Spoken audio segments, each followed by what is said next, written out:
Why is it that some millionaires don't appear wealthy at all? They may actually appear broke.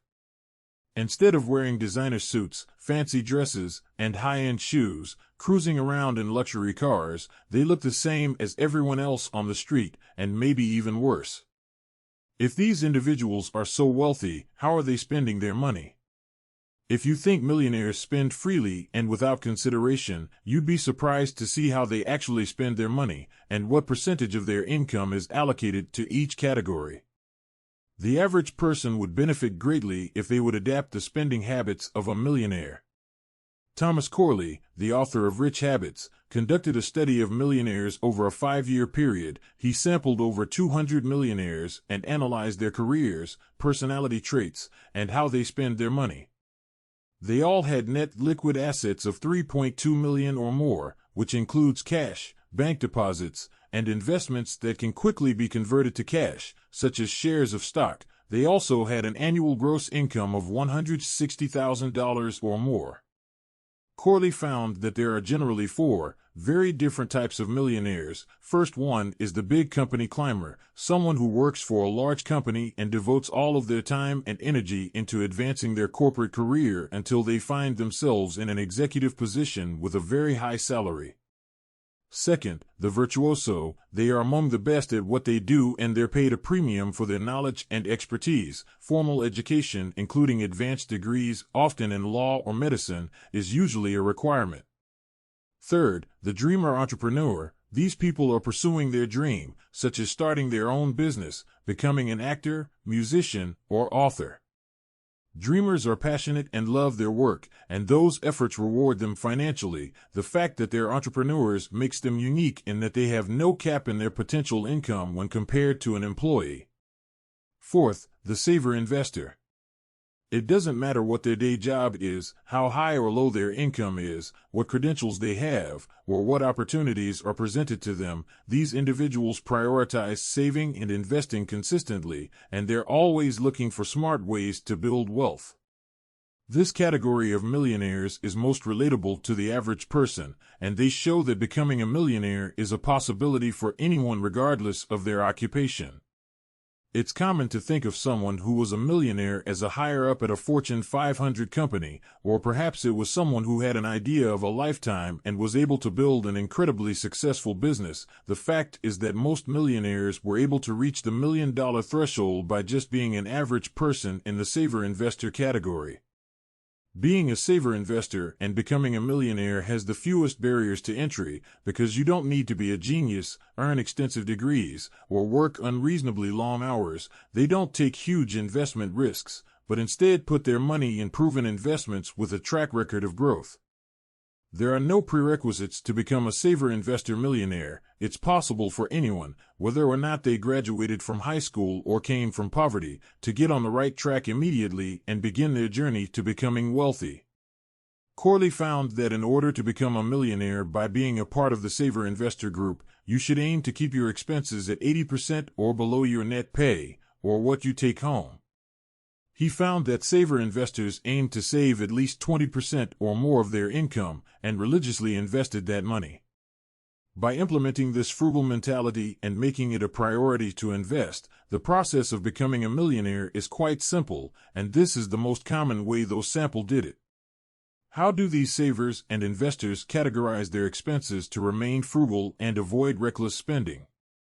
Housing 25% or less of net pay. The largest chunk of almost everyone's budget is their housing expense. This could be because individuals often buy too much house for their income, their rent is no longer affordable, they are unwilling to live with roommates, or make other sacrifices. Consequently, they end up spending most of their paycheck on keeping a roof over their head. The saver investor millionaires don't go wild when it comes to this expense, as they keep their housing costs at 25 or less than their monthly take-home pay. When you're content with a small home or apartment, it can greatly reduce not only your rent or mortgage, but utilities and other costs that go along with a large space. These individuals are also willing to sacrifice when it comes to location. Instead of insisting that they live in a prime spot in the city, they know the importance of frugality when it comes to housing, and they know that settling for something not quite as desirable will pay off. Overspending in this category makes it nearly impossible to save and invest aggressively.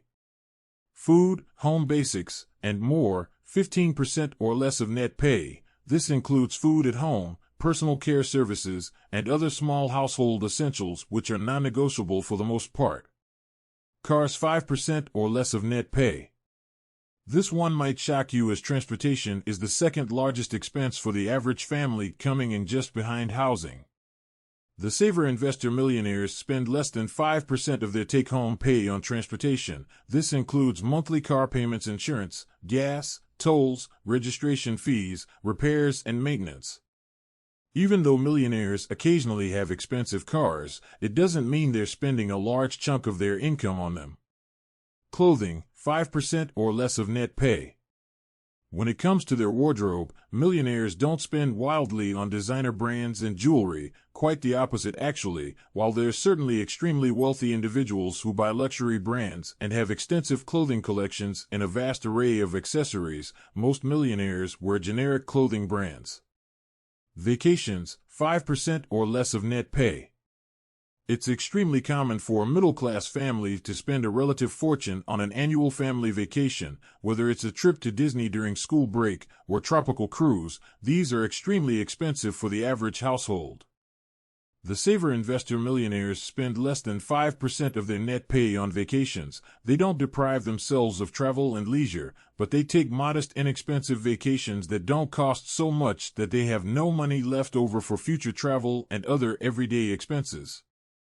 How does this compare to an average or slightly above family who spends $5,000, $10,000, or $15,000 on a family vacation? Entertainment, 10% or less of net pay. This includes bars and restaurants, takeout, movies, music, books, and streaming services. These expenses are part of a balanced lifestyle, but the joy received is short-lived and not really memorable. How can a regular person save 20% or more of their income to put towards their future? Let's say you earn a modest amount of $50,000 per year. Saving 20% of your take-on pay would end up being around $750 per month.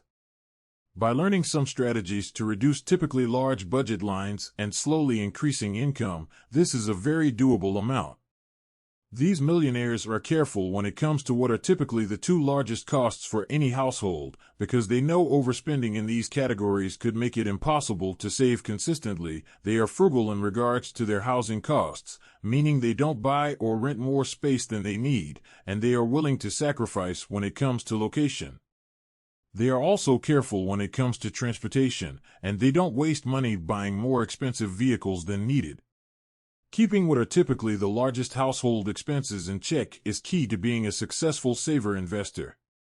Regardless of how each type of millionaire is categorized, they all have similar personality traits when it comes to money. They're aware of how they spend their money and generally don't waste it. They focus on quality, and they know that being cheap doesn't equal saving money. The good news is that these spending habits are easy for the average person to put in place. Consider how the saver investors are spending their money and how their income is categorized, so you can do the same.